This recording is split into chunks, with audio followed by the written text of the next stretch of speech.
El café se me enfriaba mientras revisaba los planos sobre la mesa de la poesía, ese bar de San Telmo que parece congelado en el tiempo. Afuera llovía, una de esas lluvias porteñas que empapan hasta los huesos y transforman las calles adoquinadas en espejos brillantes. Tenía la cabeza metida en el proyecto del nuevo edificio en Puerto Madero cuando sentí que alguien se paraba junto a mi mesa. ¿Laura Mendoza? Perdón la demora. Levanté la vista y me encontré con Marcelo Álvarez, el empresario que me había contactado la semana pasada. Alto, traje impecable, con esa seguridad que da el dinero. Me tendió la mano y se sentó frente a mí sin esperar invitación.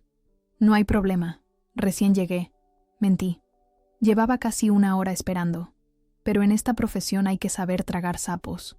El mozo se acercó y Marcelo pidió un cortado. Yo ya iba por mi segundo café con leche. Te busqué porque sos la mejor para este proyecto, dijo mientras sacaba una carpeta de su maletín. Vi lo que hiciste en Palermo Hollywood y me encantó cómo integraste lo moderno con lo tradicional. Sonreí. Mi estudio de arquitectura había ganado reconocimiento después de ese proyecto, pero los encargos importantes seguían siendo escasos. La crisis económica había golpeado fuerte al sector de la construcción. ¿De qué se trata exactamente?, pregunté mientras abría la carpeta que me entregó. Un complejo de departamentos de lujo en San Telmo. 15 pisos, amenities de primera, estacionamiento subterráneo. Hizo una pausa. El terreno ya está comprado. Solo falta la demolición del edificio actual y los permisos. Pasé las hojas hasta que me detuve en una foto del terreno. El corazón me dio un vuelco. Conocía perfectamente ese edificio de 3 pisos en la calle Defensa. Fachada art déco, balcones de hierro forjado, ese color terracota inconfundible. Este edificio, murmuré. Sí, es viejo, pero no está catalogado como patrimonio histórico. Ya verificamos eso. No pude decirle que mi abuela había vivido allí durante 50 años, que yo había pasado mis veranos corriendo por esos pasillos con olor a cera y lavanda, que en la azotea había aprendido a mirar las estrellas mientras comía dulce de membrillo casero. El presupuesto es generoso, continuó Marcelo, interpretando mi silencio como una negociación tácita. Escribió una cifra en una servilleta y la deslizó hacia mí. La cantidad me dejó sin aliento. Era 5 veces más de lo que había ganado con mi último proyecto. Con ese dinero podría saldar las deudas del estudio, contratar más personal, incluso darme el lujo de rechazar trabajos mediocres durante un buen tiempo. Es mucho dinero, dije, devolviéndole la mirada. Es un proyecto importante, y lo necesitamos para ayer. Bebí lo que quedaba de mi café, ya completamente frío. A través de la ventana empañada, podía ver la calle Defensa. A pocas cuadras estaba el edificio, ajeno a su destino. ¿Necesitas tiempo para pensarlo?, preguntó Marcelo, consultando su reloj. No, respondí con una firmeza que me sorprendió. Acepto el proyecto. Las palabras salieron de mi boca como si alguien más las hubiera pronunciado. Una parte de mí gritaba que estaba traicionando mis recuerdos, pero otra parte, más pragmática, sabía que este era el tipo de oportunidad que no se presenta 2 veces. Marcelo sonrió, satisfecho. Sacó un contrato preliminar y lo colocó sobre la mesa. Excelente decisión, Laura. Firma acá y empezamos mañana mismo con los trámites. Mientras firmaba cada hoja, sentía un peso instalarse en mi estómago. No le mencioné mi conexión personal con el edificio. Me dije a mí misma que era solo un trabajo más, que los sentimientos no tenían lugar en los negocios. Pero cuando salí del bar, la lluvia había cesado y un sol tímido asomaba entre las nubes. Caminé casi sin pensarlo hacia el edificio de la calle Defensa. Me detuve frente a él, observando cada detalle como si quisiera grabarlo en mi memoria. Las macetas con geranios en los balcones, la puerta de madera tallada, las tejas descoloridas por el tiempo. Una señora mayor salía en ese momento. Me miró con curiosidad. ¿Buscas a alguien, querida? No, solo estaba mirando. Es un edificio hermoso. Ah, sí. Llevo viviendo aquí 30 años. Dicen que lo van a vender, pero nadie nos informa nada. Sentí una punzada de culpa. Yo sabía más que ella sobre el futuro de su hogar. ¿Sabes si vive todavía alguien apellidado Mendoza?, pregunté, sabiendo que era imposible. Mi abuela había muerto hace 5 años, y su departamento había sido vendido. ¿Mendoza? No, que yo sepa. Aunque en el Tosnida Abba vivía una señora Mendoza, pero falleció hace años. Una mujer encantadora. Siempre me regalaba dulce casero. El nudo en mi garganta se apretó. Sí, lo era, murmuré. Me despedí y caminé hacia la parada del colectivo. El contrato pesaba en mi bolso como una piedra.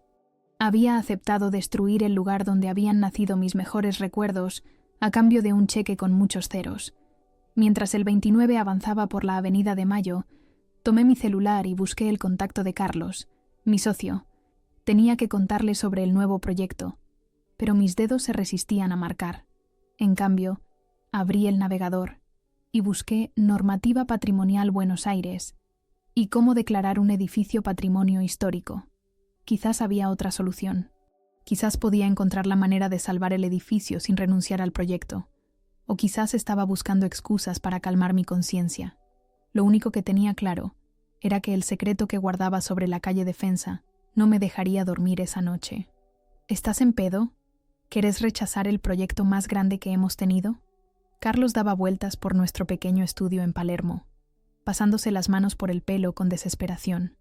El café de la mañana se enfriaba sobre su escritorio, olvidado entre maquetas y planos. No dije rechazarlo, aclaré, intentando mantener la calma. Solo quiero ver si podemos modificar el proyecto, conservar la fachada quizás, integrar elementos del edificio original. Laura, por favor. Se detuvo y me miró fijamente. Álvarez quiere un edificio nuevo, desde los cimientos. Ya leíste el contrato. Y nosotros necesitamos este trabajo. Tenía razón. Nuestro estudio apenas se mantenía a flote. Los 2 sueldos que pagábamos a los pasantes estaban siempre al límite, y el alquiler del local aumentaba cada 6 meses sin piedad. Dame unos días, le pedí. Voy a revisar el edificio, hacer un relevamiento. Quizás encuentre algo que pueda convencer a Álvarez de preservar partes del original. Carlos suspiró, rendido. 3 días, ni uno más.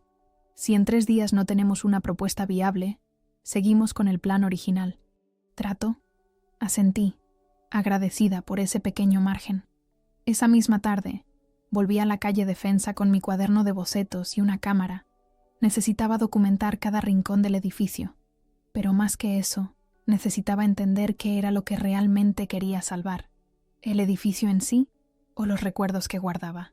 El portero me reconoció de la vez anterior, y después de explicarle que estaba haciendo un estudio arquitectónico, me dejó entrar sin hacer preguntas. Empecé por los espacios comunes. El hall de entrada con su piso de mosaicos, la escalera de mármol gastado, los vitrales del descanso que proyectaban manchas de colores sobre las paredes cuando el sol les pegaba directo. Cada detalle despertaba un recuerdo. La maceta de bronce junto a la entrada donde mi abuela siempre dejaba las llaves. El tercer escalón que crujía y que intentábamos evitar cuando volvíamos tarde para no despertar a los vecinos. El olor a cera de abeja con la que lustraban los pasamanos cada viernes. Subí hasta el 2º piso y me detuve frente al departamento B. El corazón me latía fuerte. Sabía que ahora vivía otra familia allí, pero no podía evitar sentir que estaba frente a la puerta de mi infancia. Una mujer joven, con un bebé en brazos, abrió la puerta cuando toqué el timbre. Hola, disculpa la molestia. Soy arquitecta y estoy haciendo un relevamiento del edificio para un proyecto de restauración. La mentira me salió con naturalidad. La mujer sonrió, aliviada. Menos mal. Pensábamos que iban a demolerlo. Corren rumores. No. La tranquilicé, sintiendo otra punzada de culpa. Solo es un estudio preliminar. Me invitó a pasar, y aunque sabía que no debía, acepté. Necesitaba ver el interior, comprobar cuánto quedaba de la casa de mi abuela. El departamento había cambiado. Las paredes, antes empapeladas con flores pequeñas, ahora estaban pintadas de blanco. La cocina era nueva, con electrodomésticos modernos que mi abuela jamás habría sabido usar. Pero el piso de pinotea seguía allí, y las molduras del techo, y esa ventana del comedor que daba al patio interno donde crecía una parra antigua.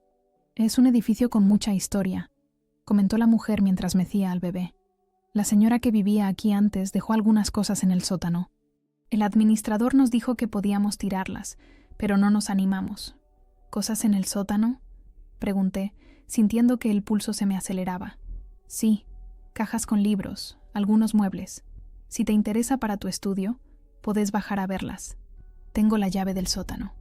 Media hora después, estaba en el sótano polvoriento, iluminada apenas por una bombilla desnuda que colgaba del techo. En un rincón, encontré 3 cajas etiquetadas con el apellido Mendoza. Nadie había reclamado esas pertenencias cuando murió mi abuela. Yo estaba en Barcelona en ese momento, terminando un máster, y mi madre se había encargado de vaciar el departamento. Al parecer, estas cajas habían quedado olvidadas. Con manos temblorosas, abrí la primera.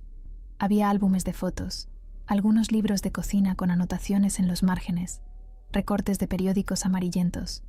En la segunda, encontré documentos, escrituras, recibos, cartas. Y en la tercera, envuelto en papel de seda, un cuaderno de tapas rojas que reconocí de inmediato. Era el diario de mi abuela. Lo había visto escribir en él tantas veces, sentada junto a la ventana, con sus lentes de media luna y su té de tilo. Lo abrí con reverencia.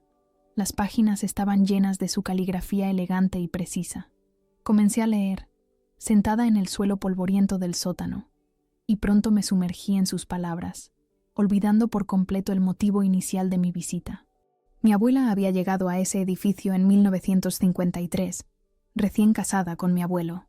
Describía el barrio, los vecinos, las reformas que habían hecho al departamento, pero lo que me dejó sin aliento fue un pasaje fechado en 1978, en plena dictadura militar. Hoy escondimos a los Rosenfeld en el entrepiso. Roberto selló la entrada con estantes falsos. Solo nosotros sabemos que están allí. Si nos descubren, estaremos todos en peligro. Pero no podíamos dejarlos a merced de esos monstruos. Julia está embarazada de 7 meses. Pasé las páginas con urgencia. Mi abuela había continuado escribiendo sobre la familia Rosenfeld, cómo les llevaba comida a escondidas, cómo el bebé nació allí mismo, en silencio y miedo, cómo finalmente pudieron escapar a Uruguay 6 meses después, cuando un contacto les consiguió documentos falsos. Nunca había sabido nada de esto. Mi abuela, esa mujer pequeña que me enseñaba a hacer dulce de membrillo y me contaba cuentos de princesas, había arriesgado su vida para salvar a una familia durante la dictadura. Y no solo ella. Al seguir leyendo, descubrí que varios vecinos habían participado en la operación. El edificio entero guardaba ese secreto. Un secreto que estaría a punto de ser demolido junto con las paredes que lo contenían. Cerré el diario y lo abracé contra mi pecho. Las lágrimas me corrían por las mejillas. No era solo mi historia personal la que estaba en juego. Era la memoria colectiva. La resistencia silenciosa de gente común frente al horror. Tomé las 3 cajas y, después de agradecerle a la joven madre, salí del edificio con una determinación que no había sentido en años. Sabía exactamente lo que tenía que hacer. Al día siguiente, entré en la oficina con las cajas y el diario. Carlos me miró con curiosidad mientras yo desplegaba sobre la mesa los documentos, fotos y recortes. ¿Qué es todo esto? La razón por la que no podemos demoler ese edificio. Le conté todo, mi conexión personal con el lugar, pero sobre todo, la historia de resistencia que acababa de descubrir. Le mostré las entradas del diario, las fotos donde se veía el entrepiso disimulado entre 2 pisos, los recortes de periódico donde aparecían los nombres de los desaparecidos del barrio. Este edificio no es solo un montón de ladrillos viejos, Carlos. Es un testimonio de una época oscura y de la valentía de la gente común. Mi socio me escuchó en silencio, hojeando el diario, examinando las fotos. Cuando terminé, se quedó callado un largo rato. ¿Qué pensás hacer?, preguntó finalmente. Voy a presentar una solicitud para que el edificio sea declarado sitio histórico. Y voy a proponerle a Álvarez un proyecto alternativo. Restaurar el edificio existente y construir la torre en el terreno contiguo, que está vacío. Los 2 edificios conectados por un puente de vidrio, lo viejo y lo nuevo en diálogo. Carlos soltó un silbido largo. Es arriesgado. Álvarez puede mandarnos a la mierda directamente. Lo sé, pero tengo que intentarlo. Esa noche, mientras preparaba la presentación para Álvarez, encontré entre las pertenencias de mi abuela una foto que no había visto antes. Era ella, mucho más joven, con un bebé en brazos. Detrás, escrito con su letra, decía: Eva Rosenfeld, 3 meses. Nuestro pequeño milagro en tiempos oscuros. Guardé la foto en mi billetera. Mañana la llevaría conmigo a la reunión con Álvarez. Sería mi talismán, mi recordatorio de que algunas batallas, aunque parezcan perdidas de antemano, hay que librarlas igual. El lobby del Alvear Icon Hotel intimidaba con su elegancia minimalista. Espejos del piso al techo multiplicaban el espacio, y la luz natural se filtraba por ventanales que daban al río. Me sentía fuera de lugar con mi traje sastre comprado en un outlet de Avenida Córdoba, mientras ejecutivos con relojes que valían más que mi auto pasaban a mi lado hablando en inglés por sus celulares. Marcelo Álvarez me esperaba en el restaurante del piso 32, con vista panorámica a Puerto Madero. Llegué 10 minutos antes de lo acordado, pero él ya estaba allí, bebiendo un whisky mientras revisaba algo en su tablet. Laura, puntual como siempre, me saludó, señalando la silla frente a él. ¿Un vino? Tienen un Malbec excelente. Agua con gas, por favor, respondí. Necesitaba tener la cabeza clara. El camarero se acercó discretamente y tomó nota. Yo acomodé mi portafolio sobre la mesa, intentando controlar el temblor de mis manos. Tengo la propuesta lista, dije, sacando las carpetas que había preparado. Pero antes de mostrártela, quiero contarte algo importante sobre el edificio de la calle Defensa. Su mirada se endureció ligeramente. El contrato ya está firmado, Laura. No me digas que ahora tenés problemas con la demolición. No es eso, mentí. Es que descubrí algo que podría interesarte, algo que podría hacer que este proyecto sea mucho más valioso. Le entregué la primera carpeta. Dentro había impreso un dossier con la historia del edificio, incluyendo fotos antiguas, planos originales que había encontrado en el archivo municipal y extractos cuidadosamente seleccionados del diario de mi abuela. ¿Sabías que este edificio fue un refugio para perseguidos políticos durante la dictadura? Pregunté mientras elogiaba el material. Hay un entrepiso oculto donde escondieron a una familia judía durante meses. La mujer dio a luz allí, en completo silencio, mientras los militares hacían redadas en el barrio. Marcelo levantó la vista del dossier. No pude leer su expresión. Es una historia interesante, pero no veo qué tiene que ver con nuestro proyecto. Todo, respondí, y le pasé la segunda carpeta. Esta es mi propuesta alternativa. Abrió la carpeta y se encontró con los renders que había pasado 2 noches enteras preparando. Mostraban el edificio de la calle Defensa completamente restaurado, conservando su fachada Art Deco y sus espacios interiores históricos. Y junto a él, conectado por un puente de cristal en el 3er piso, se alzaba una torre moderna de 15 pisos, exactamente en el terreno baldío que había al lado. El terreno contiguo también es tuyo, ¿verdad? Lo compró tu empresa hace 3 años, pero no lo ha desarrollado. Él me miró con sorpresa. Había hecho mi tarea, investigando a fondo sus propiedades. Sí, es nuestro, pero el plan siempre fue juntar ambos lotes para hacer un desarrollo más grande. Mi propuesta te permite hacer eso, pero conservando el edificio histórico. Mira, señalé los detalles en los planos. El edificio original se convierte en un museo en la planta baja, con la historia de la resistencia durante la dictadura.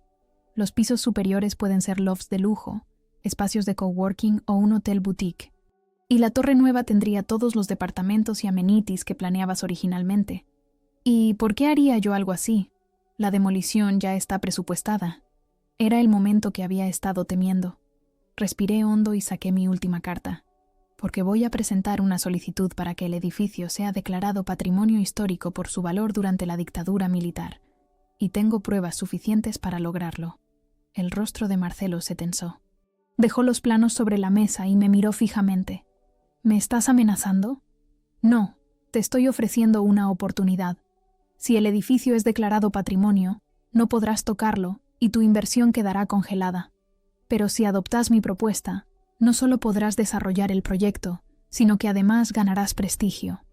Imagínate los titulares. Empresario preserva sitio histórico de la Resistencia y lo integra en proyecto innovador. Hubo un largo silencio. El camarero trajo mi agua y rellenó la copa de whisky de Marcelo, ajeno a la tensión que flotaba entre nosotros. ¿Por qué te importa tanto ese edificio?, preguntó finalmente. Dudé un momento. Podía seguir con mi estrategia de presentarlo como un asunto puramente profesional o revelar mi conexión personal. Decidí apostar por la honestidad. Mi abuela vivió allí 50 años. Ella fue una de las personas que ayudó a esconder a esa familia. Saqué la foto de mi billetera y se la mostré. Esta bebé nació en ese entrepiso oculto. Se llama Eva Rosenfeld. Ahora vive en Israel y tiene hijos y nietos. Toda esa familia existe gracias a lo que hicieron mi abuela y sus vecinos. Marcelo tomó la foto y la miró largamente. Su expresión se suavizó. Mi abuelo también fue perseguido, dijo en voz baja, sorprendiéndome. Era sindicalista. Tuvo que escapar a Brasil en el 76. No esperaba esa confesión. De repente, Marcelo Álvarez ya no era solo el empresario implacable que yo había imaginado. Entonces entendés por qué es importante preservar estos lugares. Son nuestra memoria colectiva. Volvió a mirar los planos de mi propuesta alternativa, esta vez con más atención. ¿Cuánto aumentaría el presupuesto? Un 18%, respondí de inmediato. Había calculado cada detalle, pero el valor inmobiliario de ambos edificios sería mayor que el de una sola torre. El edificio histórico tendría un atractivo único que podrías capitalizar en el precio de venta o alquiler. Marcelo bebió un sorbo de whisky, pensativo. Necesitaría ver un análisis financiero completo y hablar con los inversores. Por supuesto, dije, conteniendo la esperanza que crecía en mi pecho. Puedo tenerlo listo en una semana. Y quiero conocer más sobre esa historia. Si vamos a venderla como parte del proyecto, tiene que estar bien documentada. Tengo el diario original de mi abuela. Y estoy en contacto con Eva Rosenfeld. Podríamos incluso invitarla a la inauguración. Marcelo asintió lentamente. No había dicho que sí, pero tampoco había rechazado la idea de plano. Era más de lo que esperaba. Dame 2 semanas para estudiar la propuesta, dijo finalmente. Mientras tanto, pausa los trámites de demolición. Salimos del restaurante y nos despedimos en el lobby del hotel. Cuando le estreché la mano, sentí que algo había cambiado en nuestra relación. Ya no éramos solo cliente y arquitecta. Habíamos compartido algo más profundo, aunque fuera brevemente. Caminé hasta la costanera y me senté en un banco frente al río. El sol caía sobre los edificios de Puerto Madero, convirtiendo las ventanas en rectángulos dorados. A lo lejos, las grúas del puerto seguían su trabajo incesante, cargando y descargando contenedores en un baile mecánico. Pensé en mi abuela, en su valentía silenciosa, en cómo nunca había presumido de lo que había hecho. Pensé en Eva Rosenfeld, que había nacido en un entrepiso oscuro y ahora vivía bajo el sol de Tel Aviv. Y pensé en todas las historias que guardaban los edificios de Buenos Aires, invisibles para quienes pasaban apurados por sus veredas. Mi celular vibró con un mensaje de Carlos. ¿Cómo fue la reunión? ¿Seguimos teniendo trabajo? Le respondí con un emoji de dedos cruzados. Era demasiado pronto para cantar victoria, pero había plantado una semilla. Y por ahora, eso era suficiente. Guardé la foto de Eva en mi billetera y me levanté. Tenía mucho trabajo por delante. Necesitaba preparar el análisis financiero, contactar a historiadores que pudieran documentar mejor la historia del edificio, hablar con los actuales inquilinos para conocer más detalles. Mientras caminaba hacia la estación de subte, pasé frente a un edificio en construcción. Los obreros ya se habían ido, pero las máquinas seguían allí, silenciosas, como bestias dormidas listas para continuar la demolición al día siguiente. Buenos Aires era así, una ciudad en constante tensión entre el pasado y el futuro, entre la preservación y el progreso. Y yo, como arquitecta, estaba en medio de esa batalla. Por primera vez en mucho tiempo, sentía que había elegido un bando. El subte me llevó de vuelta a San Telmo. Antes de ir a casa, pasé por la calle Defensa. El viejo edificio seguía allí, ajeno a su incierto destino. Un gato dormitaba en uno de los balcones, y una luz se encendió en una ventana del segundo piso. Me quedé mirándolo unos minutos, hasta que el frío de la noche me hizo seguir camino. Resististe una dictadura, pensé. Seguro podés resistir a un empresario inmobiliario. Pero en el fondo sabía que nada estaba asegurado. Las próximas 2 semanas determinarían si había logrado salvar el edificio o si solo había conseguido postergar lo inevitable. Al llegar a casa, encontré un email de una dirección desconocida. El asunto decía: Eva Rosenfeld, edificio calle Defensa. Con el corazón acelerado, lo abrí. Estimada Laura, mi nombre es David Rosenfeld, hijo de Eva. Mi madre me contó sobre su mensaje y la historia del edificio donde nació. Estamos muy interesados en saber más. Casualmente, visitaré Buenos Aires la próxima semana por trabajo. ¿Podríamos reunirnos? Saludos cordiales. Sonreí mientras respondía que sí, por supuesto que podíamos reunirnos. La historia había comenzado a tomar vida propia, y ya no era solo mía. El Café Tortoni bullía de turistas que fotografiaban sus techos ornamentados y vitrales Art Nouveau.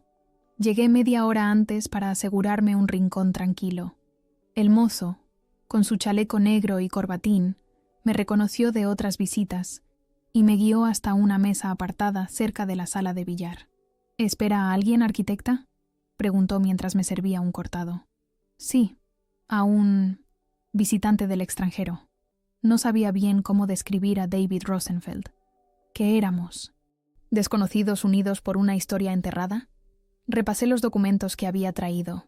Fotocopias del diario de mi abuela, fotos del edificio, los planos del entrepiso que había reconstruido basándome en las descripciones. Incluso había encontrado un viejo recorte de La Nación, donde se mencionaba la desaparición de Abraham y Julia Rosenfeld en agosto de 1978. Una nota minúscula, apenas un párrafo entre las páginas de sociales y deportes, como si el terror fuera solo un detalle en la vida cotidiana. Lo reconocí en cuanto entró. Aunque nunca habíamos intercambiado fotos, había algo en su forma de escanear el lugar, en la cautela de sus movimientos, que me recordó a las historias que mi abuela contaba sobre su madre. Cuando nuestras miradas se cruzaron, levantó ligeramente la mano y se acercó. ¿Laura?, preguntó con un acento que mezclaba español con algo más, quizás hebreo. David, bienvenido. Me levanté para saludarlo. Dudamos entre darnos la mano o besarnos en la mejilla, y terminamos en un torpe intermedio. Se sentó frente a mí. Tendría unos 50 años, cabello entrecano, ojos marrones intensos detrás de gafas de marco grueso. Llevaba un suéter azul marino que parecía demasiado abrigado para la primavera porteña. Es extraño estar aquí, dijo, mirando alrededor. Mi madre me contaba sobre este café. Nunca pudo volver a visitarlo. ¿Ella está bien? En tu email no me diste muchos detalles. Está bien, sí. Tiene 83 años ahora. Vive en Haifa con mi hermana. Yo estoy en Tel Aviv. Hizo una pausa y sonrió. Es una mujer fuerte. Sobrevivió a la dictadura argentina, a 2 guerras en Israel y a 3 hijos adolescentes. El mozo se acercó y David pidió un café negro. Cuando nos quedamos solos de nuevo, saqué la foto que había encontrado entre las cosas de mi abuela. Esta es tu madre, ¿verdad? Mi abuela la tenía guardada. David tomó la foto con manos temblorosas. La miró durante un largo momento, pasando el pulgar por el borde desgastado.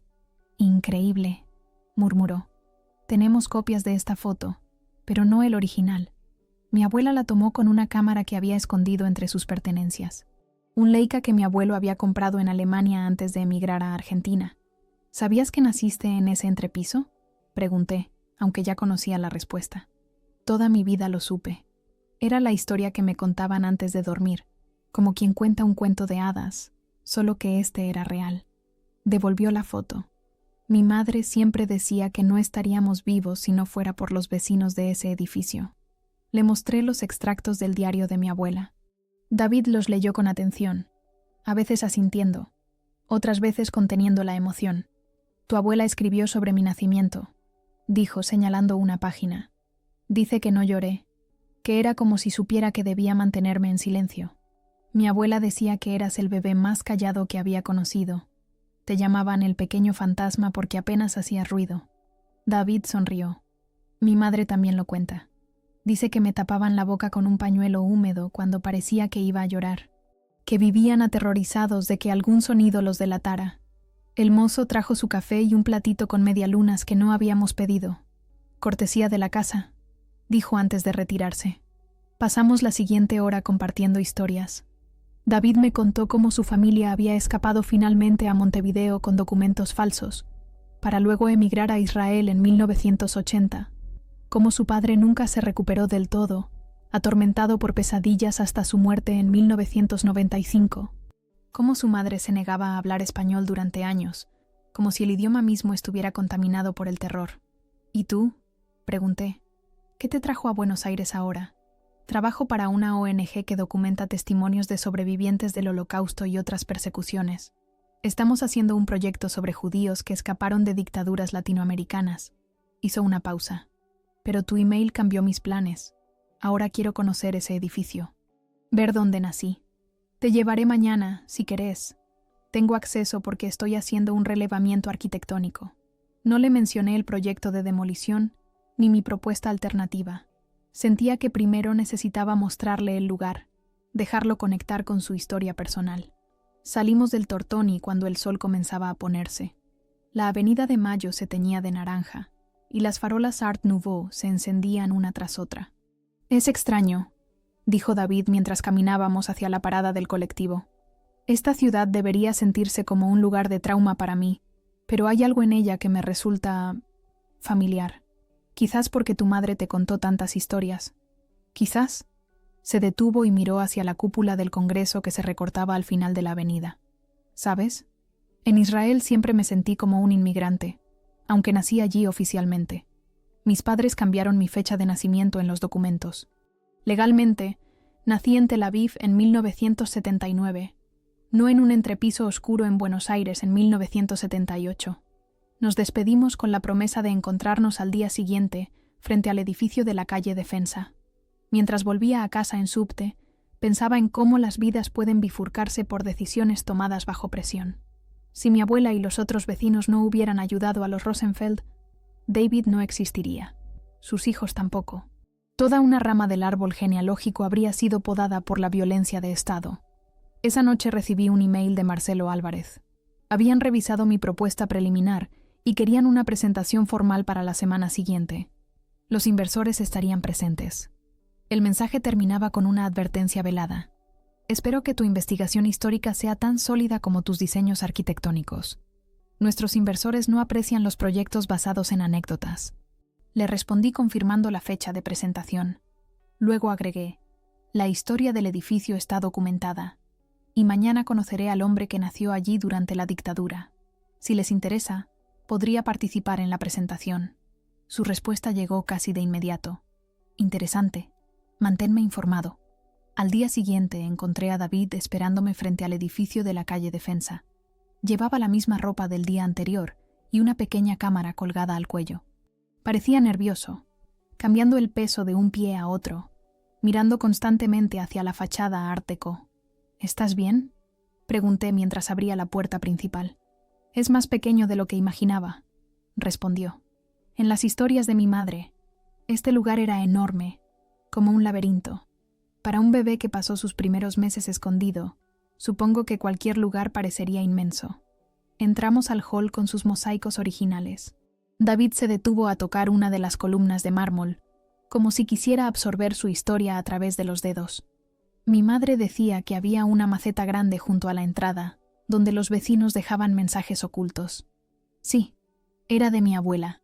La usaba para las llaves, pero también para esos mensajes. Subimos por la escalera, evitando instintivamente el tercer escalón que crujía. David lo notó y sonrió. «También te enseñaron a saltarlo. Algunas tradiciones sobreviven generaciones». Llegamos al segundo piso. Le mostré el departamento donde había vivido mi abuela, ahora ocupado por la joven madre que había conocido días antes. Luego nos dirigimos al final del pasillo, hacia un armario de servicio que, según el diario, ocultaba la entrada al entrepiso. Mi abuela escribió que moviendo este panel se accedía a un espacio entre el segundo y tercer piso. Expliqué mientras palpaba la pared del fondo del armario. «Parece que lo sellaron después de que tu familia escapara». David observaba cada detalle en silencio. De pronto, señaló una marca casi imperceptible en la madera. «Esto es hebreo», dijo, trazando unos arañazos en la parte baja del panel. «Es la palabra Haim. Significa vida. ¿Crees que lo escribió tu padre?» «Probablemente. Era muy religioso». Sacó la cámara y fotografió la inscripción. «Mi madre nunca mencionó esto. El administrador del edificio nos permitió acceder al espacio entre pisos a través de una trampilla de mantenimiento. Era un lugar estrecho y oscuro, apenas iluminado por nuestra linterna. El polvo flotaba en el aire, y las tuberías expuestas cruzaban sobre nuestras cabezas. «Aquí fue», murmuró David, agachándose para no golpearse. «Aquí nací». Recorrimos el espacio en silencio. No había nada que indicara que una familia había vivido allí durante meses. Solo polvo, cables y oscuridad. ¿Puedo preguntarte algo?, dijo David cuando volvimos al pasillo. ¿Por qué estás tan interesada en esta historia? Entiendo que tu abuela estuvo involucrada, pero pareces personalmente comprometida. Había llegado el momento de la verdad. No podía seguir ocultándole el verdadero motivo de mi investigación, porque este edificio va a ser demolido, respondí. Una empresa inmobiliaria quiere construir una torre de departamentos aquí. Yo soy la arquitecta del proyecto. La expresión de David se endureció. Dio un paso atrás, como si acabara de descubrir que yo era el enemigo. ¿Me trajiste aquí para... qué? ¿Para limpiar tu conciencia antes de destruirlo? No, David. Te traje porque estoy luchando para salvarlo. Le expliqué mi situación, la propuesta alternativa, mi intento de conseguir que el edificio fuera declarado patrimonio histórico. Le mostré los planos en mi tablet, le conté sobre la reunión con los inversores, y pensé que si escucharan tu historia, si entendieran lo que realmente significa este lugar. David me estudió largamente, como evaluando mi sinceridad. Finalmente, su postura se relajó un poco. ¿Cuándo es esa reunión? El viernes. Pero no tienes que hacerlo. Entiendo si no querés involucrarte. Volvió a mirar alrededor, sus ojos deteniéndose en cada rincón del pasillo, en las puertas gastadas, en los vitrales del descanso. Mi vuelo sale el sábado, dijo. Estaré allí el viernes. No por ti o por tu proyecto, sino por mi familia, por todos los que arriesgaron sus vidas en este edificio. Cuando nos despedimos esa tarde, sentí que algo había cambiado. Ya no estaba luchando sola por un edificio. Estaba defendiendo una historia compartida, un legado que pertenecía tanto a los Rosenfeld como a mi abuela, tanto a los que se fueron como a los que se quedaron. Carlos ajustó mi micrófono por tercera vez mientras los ejecutivos tomaban asiento en la sala de conferencias. El nerviosismo me cerraba la garganta, pero intentaba disimularlo revisando mis notas. David, sentado en primera fila, me dio un asentimiento casi imperceptible. Vestía un traje gris que parecía recién comprado, con una kipá discreta sobre su cabello entrecano. «Tranquila», murmuró Carlos. «Los tenemos en el bolsillo». Pero yo no estaba tan segura. Los 8 hombres y 2 mujeres que completaban la mesa directiva de Grupo Álvarez tenían expresiones impenetrables. Algunos tomaban café en tazas de porcelana fina, otros revisaban sus celulares o tablet con gesto aburrido. Al fondo de la sala, un joven de traje que no había visto antes tomaba notas en una libreta. Marcelo Álvarez entró último, puntual como un reloj suizo, y la sala quedó en silencio. «Buenos días a todos», comenzó, ocupando la cabecera de la mesa. Nos reunimos para evaluar una propuesta alternativa para el proyecto Defensa. La arquitecta Laura Mendoza presentará su idea y luego abriremos el debate. Me miró, cediéndome la palabra. Respiré hondo y encendí el proyector. Buenos días. Como saben, el proyecto original implica la demolición completa del edificio existente en calle Defensa para construir una torre de 15 pisos. Sin embargo, tras investigar la historia del inmueble, propongo un enfoque diferente. Las primeras diapositivas mostraban el edificio actual y un resumen de su valor arquitectónico. Expliqué cada detalle técnico con la precisión que había ensayado durante días. Los ejecutivos escuchaban en silencio, algunos tomando notas, otros mirándome con escepticismo apenas disimulado. Pero el verdadero valor de este edificio va más allá de su arquitectura, continué, cambiando a una imagen del diario de mi abuela. Durante la dictadura militar, este inmueble fue parte de una red informal de refugios para perseguidos políticos. Un murmullo recorrió la mesa. Noté que el joven del fondo escribía con más intensidad. En particular, entre 1978 y 1979, una familia judía fue escondida en un entrepiso secreto del edificio, construido específicamente para este propósito por los vecinos. Mostré los planos que había reconstruido, las fotos de la época, los recortes de periódicos sobre la desaparición de los Rosenfeld. La sala estaba en completo silencio ahora. La madre estaba embarazada de 7 meses cuando llegó al edificio, y dio a luz allí, en absoluto secreto, mientras afuera los militares hacían redadas sistemáticas en el barrio. Era el momento. Miré a David y le hice un gesto para que se acercara. Les presento a David Rosenfeld. Él es ese bebé que nació en el entrepiso. David se levantó y caminó hasta colocarse a mi lado. Su presencia era serena pero firme, como si toda su vida lo hubiera preparado para este momento. «Buenos días», dijo en español pausado. Como ha explicado Laura, nací en un espacio que no figura en ningún plano, entre el segundo y tercer piso de ese edificio. Mi madre estaba en una lista de personas buscadas por la dictadura. Mi padre era economista. Mi madre profesora universitaria. Su único delito fue tener las ideas equivocadas en el momento equivocado. Relató brevemente la historia de su familia, cómo habían sido advertidos por un estudiante de que los militares iban a arrestarlos esa noche, cómo un vecino los llevó al edificio de la calle Defensa, cómo los residentes organizaron turnos para llevarles comida y noticias durante meses. Si ese edificio no hubiera existido, si esos vecinos no hubieran arriesgado sus vidas, yo no estaría aquí hoy. Mis 3 hijos tampoco, ni mi nieta de 2 años. Uno de los ejecutivos, un hombre mayor de cabello blanco, levantó la mano. ¿Tiene alguna prueba documental de esta historia? No es que dudemos de su palabra, pero... Por supuesto, respondió David. Sacó de su maletín un folder y lo abrió sobre la mesa. Estos son los documentos de emigración de mis padres a Israel, donde consta que vinieron desde Uruguay. Este es mi certificado de nacimiento original, falsificado para mostrar que nací en Montevideo. Y esta es una carta escrita por mi madre desde Israel en 1986, dirigida a Elena Mendoza, la abuela de Laura, agradeciéndole por salvar nuestras vidas. El ejecutivo examinó los documentos con atención y luego los pasó a sus colegas. Y este edificio no fue un caso aislado, continué. Forma parte de una red de resistencia civil que ha sido poco documentada. Preservarlo no solo honraría la memoria de quienes arriesgaron todo por salvar vidas, sino que nos permitiría contar una historia de coraje cotidiano que las nuevas generaciones deberían conocer. Mostré entonces los renders de mi propuesta alternativa. El edificio histórico preservado y restaurado, conectado mediante un puente de cristal a una torre moderna en el terreno contiguo. Este diseño no solo conserva la memoria histórica, sino que crea un contraste arquitectónico que añade valor estético y comercial al conjunto. El edificio original podría albergar un pequeño museo en la planta baja, mientras que el resto de los espacios serían lofts de alto standing o un hotel boutique. Carlos tomó la palabra para presentar el análisis financiero. Con precisión clínica, desglosó costos, proyecciones de ventas, retorno de inversión y valorización estimada. En resumen, concluyó, aunque la inversión inicial sería un 18% mayor que en el proyecto original, el valor de mercado del conjunto aumentaría en un 27% en comparación con una torre única.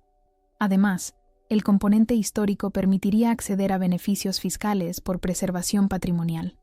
Terminamos la presentación, y hubo un momento de silencio denso, como si nadie quisiera ser el primero en hablar. Finalmente, una de las ejecutivas, una mujer de unos 50 años que había permanecido callada durante toda la exposición, se aclaró la garganta. «Mi tío desapareció en el 77», dijo con voz serena. «Nunca supimos qué pasó con él. Me conmueve saber que existieron estos pequeños actos de resistencia. No fueron pequeños para quienes arriesgaron sus vidas», respondió David suavemente. Marcelo Álvarez, que había observado todo con expresión indescifrable, se levantó. «Agradecemos la presentación. Si nos disculpan, el directorio necesita deliberar en privado». Salimos de la sala junto con David. En el pasillo nos miramos los 3 sin saber qué decir. La tensión acumulada durante la presentación parecía disolverse lentamente, dejando un vacío expectante. «¿Cómo crees que fue?», pregunté a Carlos. «Profesionalmente impecable», respondió. «Emocionalmente impactante. No pueden ignorar esto». David consultó su reloj. «Tengo que irme. Mi vuelo sale en unas horas y aún necesito pasar por el hotel». «¿Tan pronto?», pregunté decepcionada. «Pensé que podríamos esperar juntos la decisión. Lo siento, no puedo cambiar el vuelo, pero...». Sacó una tarjeta y me la entregó. «Mi madre quiere hablar contigo. Me pidió que te diera su número en Israel». Nos despedimos con un abrazo que comenzó formal y terminó siendo genuino. Había algo extraño en esa conexión. Dos extraños unidos por eventos que ninguno había vivido directamente, pero que habían definido nuestras vidas. Te avisaré que deciden, prometí. Gracias por luchar por ese edificio, respondió. Sea cual sea el resultado, has hecho lo correcto. Cuando David se fue, Carlos y yo nos quedamos en la cafetería del edificio, esperando. Los minutos se estiraban dolorosamente. Mi socio intentaba distraerme hablando de otros proyectos, pero yo apenas escuchaba. ¿Y si dicen que no?, pregunté finalmente, verbalizando mi mayor temor. Entonces habremos hecho nuestra mejor presentación y seguiremos adelante, respondió Carlos. Pero no te adelantes. Te dije que los teníamos en el bolsillo. Casi 2 horas después, la asistente de Marcelo Álvarez nos llamó de vuelta a la sala. Solo quedaban él y otros 3 directivos. Los demás aparentemente se habían marchado. Hemos revisado su propuesta a fondo, comenzó Marcelo. Es innovadora y sensible al contexto histórico.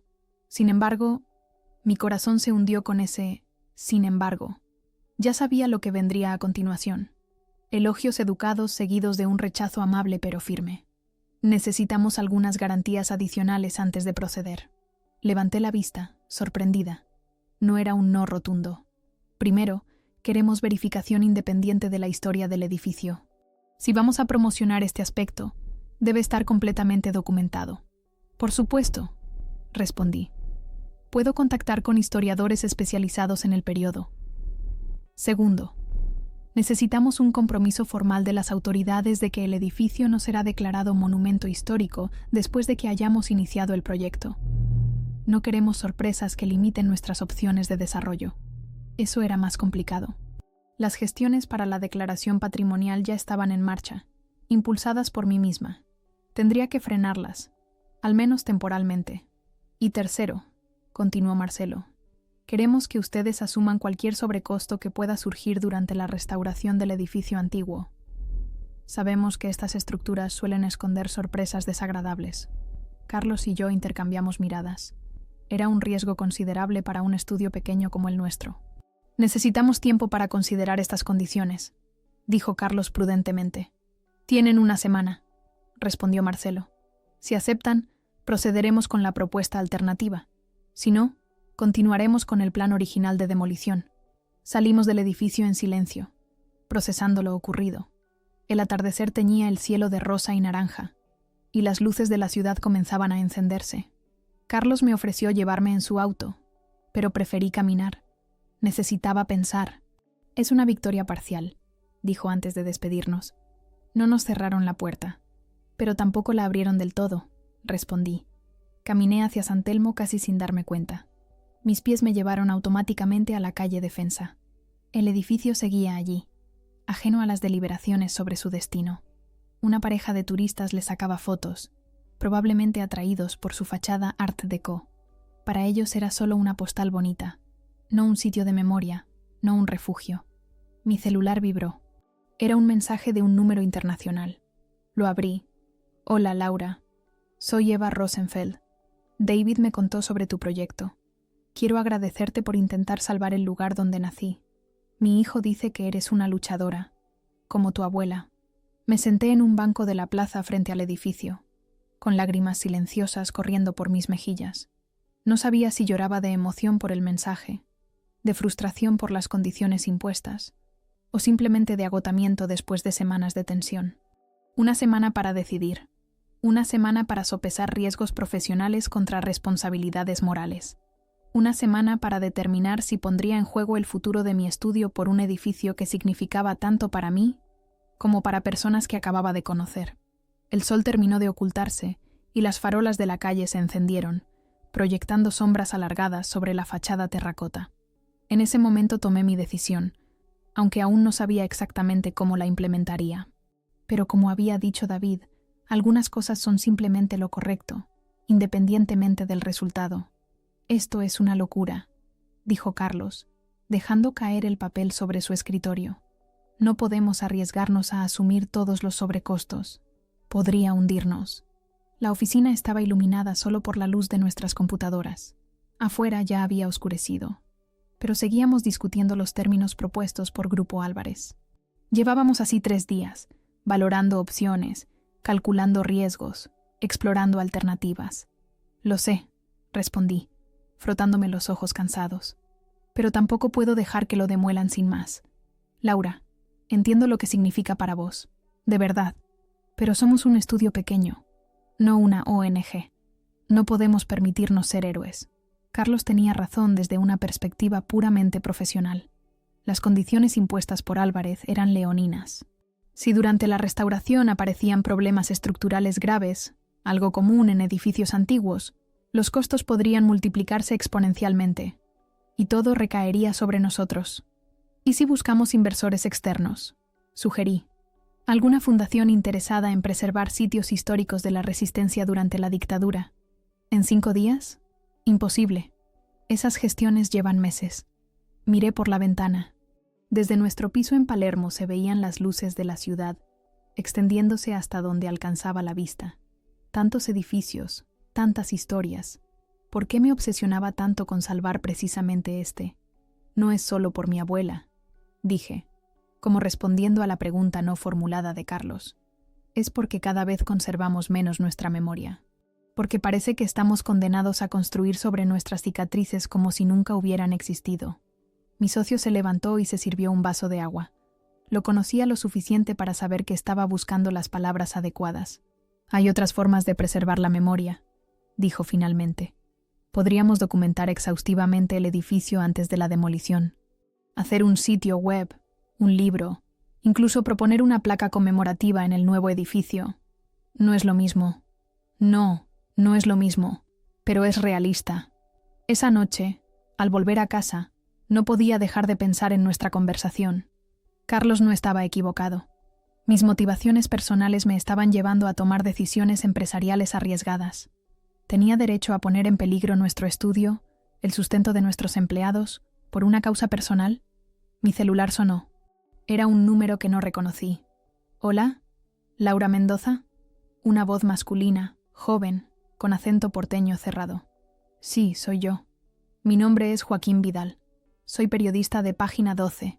Estaba en la presentación que hiciste para Grupo Álvarez la semana pasada. Me tensé. El joven que tomaba notas al fondo de la sala. ¿Cómo conseguiste mi número? Eso no importa. Lo que importa es que tengo información sobre Marcelo Álvarez que podría interesarte. ¿Qué tipo de información?, pregunté cautelosa. Mejor hablemos en persona.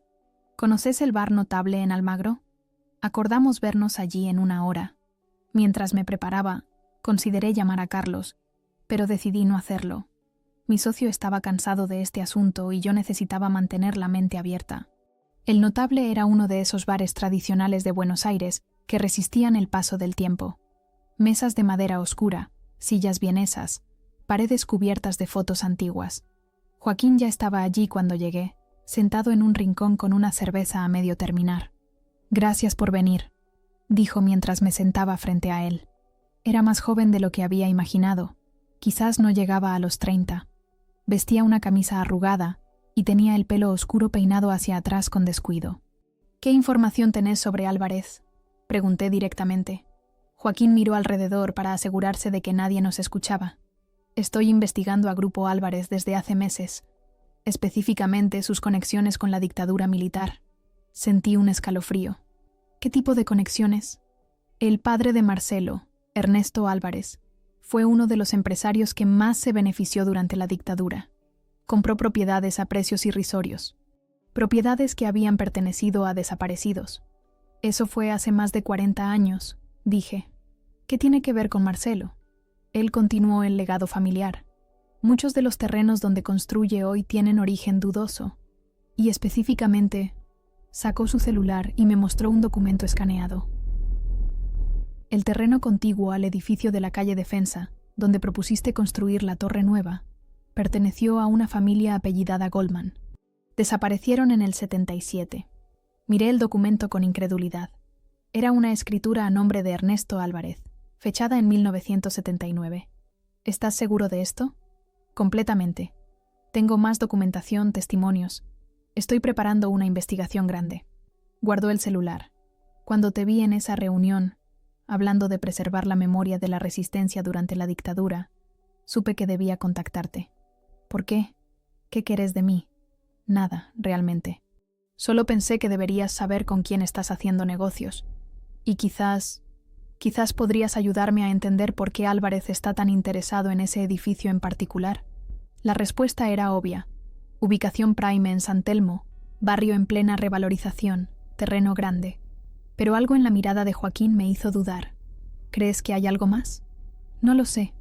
Pero encuentro curioso que se esté tomando tantas molestias con un edificio que, según mis fuentes, ya tienen planes aprobados para demoler. Fruncí el ceño.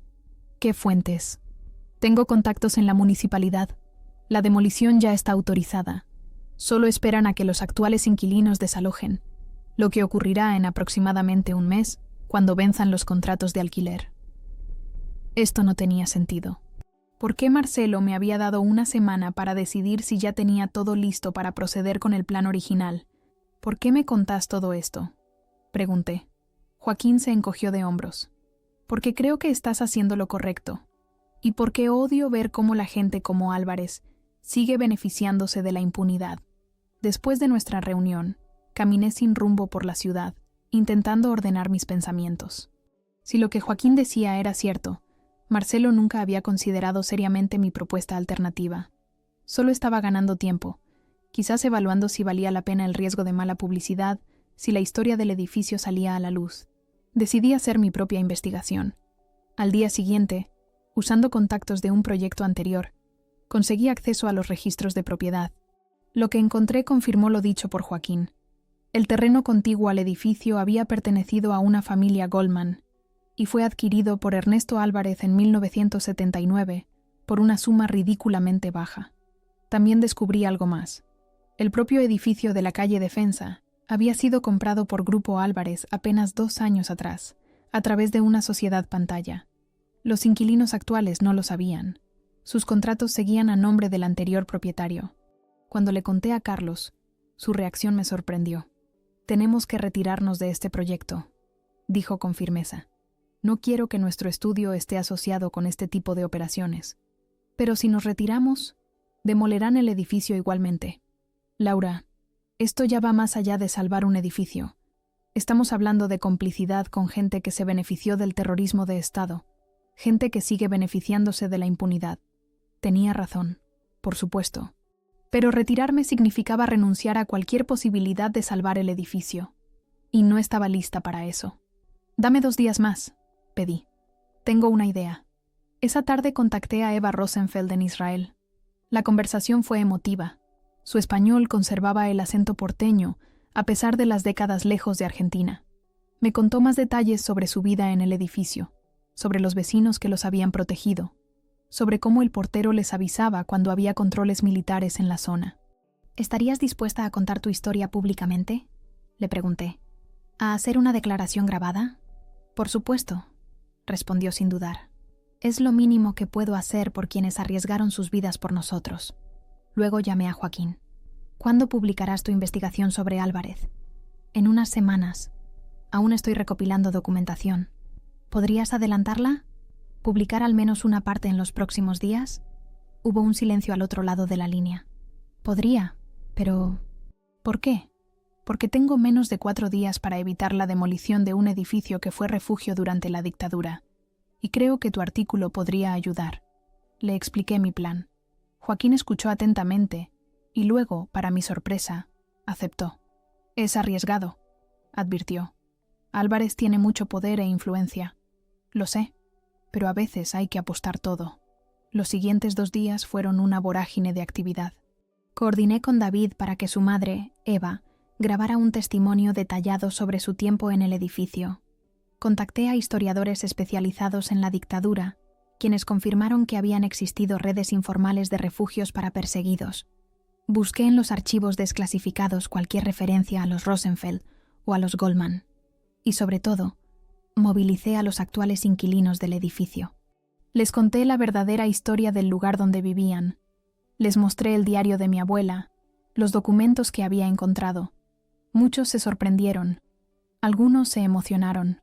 Todos se indignaron al saber que sus contratos no serían renovados para proceder con la demolición. El día antes de que venciera el plazo dado por Marcelo Álvarez, página 12, publicó la primera parte de la investigación de Joaquín, las propiedades de la dictadura, cómo la familia Álvarez amasó su fortuna inmobiliaria. El artículo no mencionaba específicamente el edificio de la calle Defensa, pero establecía claramente la conexión entre Grupo Álvarez y la apropiación de propiedades de desaparecidos.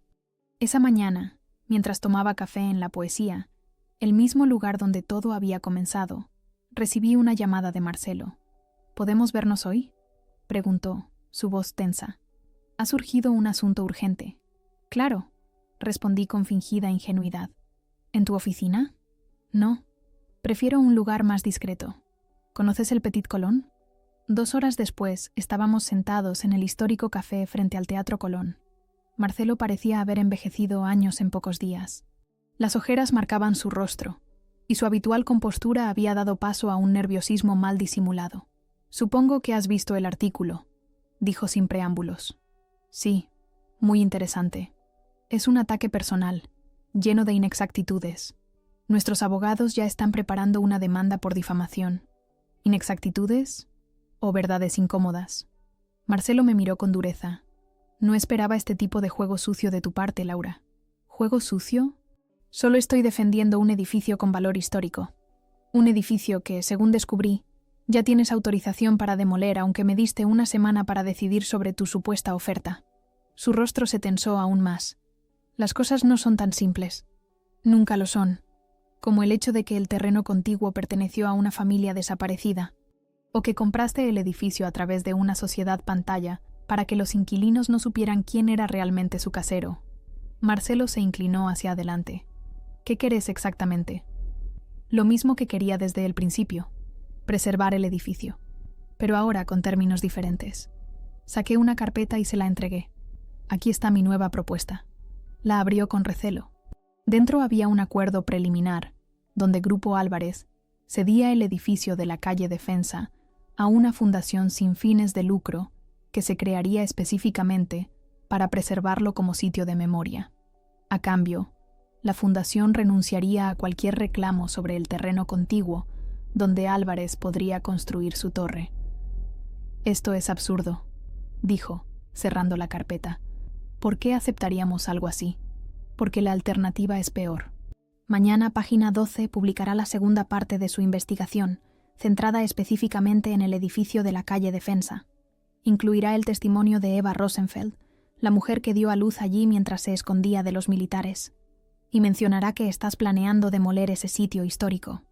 Eso es chantaje, es periodismo, y es la verdad. Nos miramos en silencio durante lo que pareció una eternidad. Finalmente, Marcelo habló con voz controlada. «Supongamos que considero tu propuesta. ¿Quién financiaría esa fundación? ¿Quién se haría cargo del edificio? Ya tengo compromisos de varias organizaciones de derechos humanos, y la familia Rosenfeld está dispuesta a contribuir. En cuanto a la gestión, yo misma me encargaría de la restauración inicial». Marcelo dejó escapar una risa seca. «Planificaste todo esto con mucho cuidado, ¿no? Aprendí del mejor. Vos también tenías todo planeado desde el principio». Se reclinó en su silla, estudiándome con una mezcla de irritación y algo que parecía casi respeto. «Necesito consultarlo con el directorio». «Por supuesto. Tenés hasta mañana a las 10 a.m., que es cuando se publica la segunda parte del artículo». Me levanté para irme, pero Marcelo me detuvo con una pregunta. «¿Por qué este edificio? ¿Por qué arriesgar tu carrera, tu reputación, por unos viejos ladrillos?» Lo miré directamente a los ojos. «Porque algunos ladrillos sostienen más que solo techos.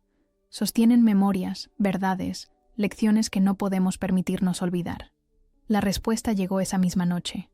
Grupo Álvarez aceptaba ceder el edificio a la futura fundación, con algunas condiciones menores que podíamos negociar. La noticia me dejó una extraña mezcla de euforia y agotamiento. Había ganado, pero el costo había sido alto. Mi relación con un importante desarrollador inmobiliario estaba irremediablemente dañada, y mi reputación en el sector probablemente sufriría. Carlos me encontró en la oficina, revisando el acuerdo preliminar. «¿Valió la pena?», preguntó, sentándose frente a mí.